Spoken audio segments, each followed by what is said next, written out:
Bismillahirrahmanirrahim. Assalamualaikum warahmatullahi wabarakatuh. Perkenalkan, nama saya Agung Mulia dengan NIM 25222. Di sini saya akan menjelaskan tanah wilayat. Tanah wilayat itu sendiri adalah tanah yang dikelola oleh masyarakat setempat yang dimana memiliki kewajiban dan kewenangan terhadap tanah itu tersendiri yang dimana tercatat oleh niniak mama ataupun dari daerah itu setempat.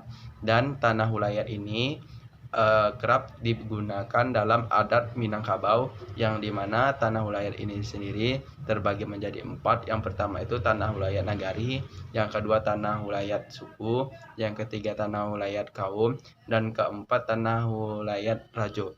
Dari keempat tanah wilayat ini memiliki pengertian masing-masing, yang dimana untuk wilayat nagari itu adalah penguasanya itu dari Khan dan nenek mama setempat yang mengurus dan mengelola. Untuk tanah wilayat suku, ini adalah tanah wilayat yang dimiliki oleh persuku, misal suku Piliang ataupun suku Kumbang.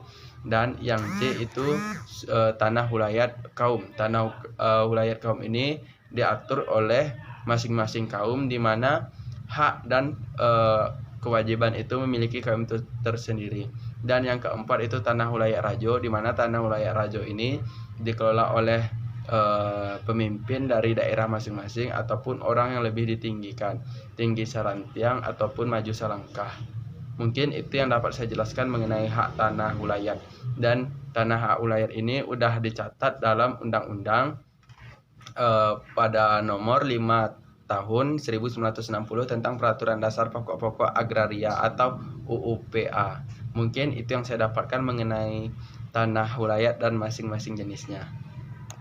Selanjutnya, adapun fungsi dari tanah wilayat itu banyak.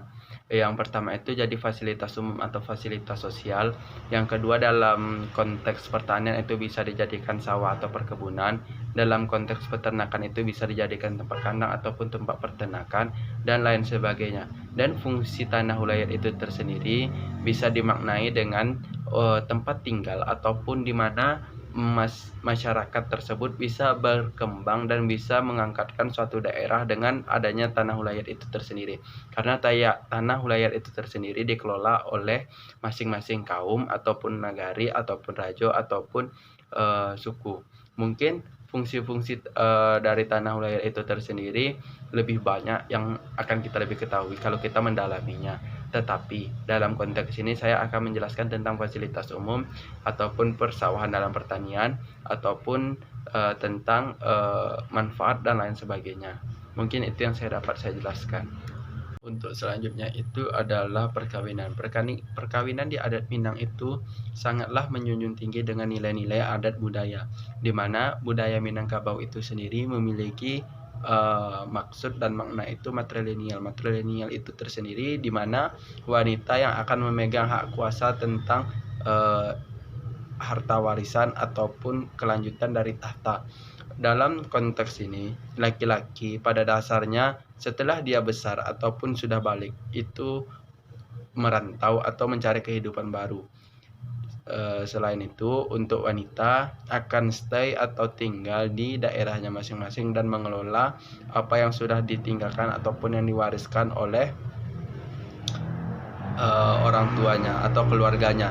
Oleh sebab itu, banyak laki-laki Minang yang merantau karena pada dasarnya adat istiadat yang memaksa untuk merantau. Dan pada konteksnya juga laki-laki di Minang lebih diusahakan untuk mandiri supaya lebih bisa bertanggung jawab terhadap apa yang diamanahkan. Itulah salah satu kenapa laki-laki di Minang itu lebih diarahkan untuk keluar dari rumah dengan tujuan supaya lebih mandiri, dan kenapa wanita itu lebih disuruh tinggal di rumah karena untuk menjaga diri supaya lebih baik lagi. Itu makna dari pernikahan di adat Minang dan kenapa di adat Minang itu menggunakan matrilineal. Untuk selanjutnya itu saya akan menjelaskan tentang tungku tigo sajaran dan tali tigo sapilin. Ibaratkan tungku di mana tungku itu berdiri sendiri. Jadi pemimpin itu adalah berdiri sendiri di mana tidak ada yang mempengaruhi. Otomatis daripada itu ketika pemimpin tidak terpengaruhi oleh eksternal atau dari luar, Otomatis dari itu kepemimpinan atau pemerintahan itu berjalan dengan efektif dan bisa dipercayai. Dan tiga tali sapilin itu melambangkan tiga elemen. Yang pertama nini mama, yang kedua alim ulama, dan yang ketiga cerdik pandai. Dan ketiga-tiga ini ada istilah yang menyatakan bahwasanya ditinggikan sarantiang, dimajuan langkahnya langkah. Otomatis daripada itu, ketika tiga aspek dalam kepemimpinan ini bersatu dan dimana tidak dipengaruhi oleh eksternal atau pihak lain, otomatis daripada itu kepemimpinan di daerah tersebut sangatlah efektif. Dan contohnya itu dimana bejana itu seimbang di atas tungku. Ketika bejana itu seimbang, otomatis dari itu dia tidak akan terjatuh.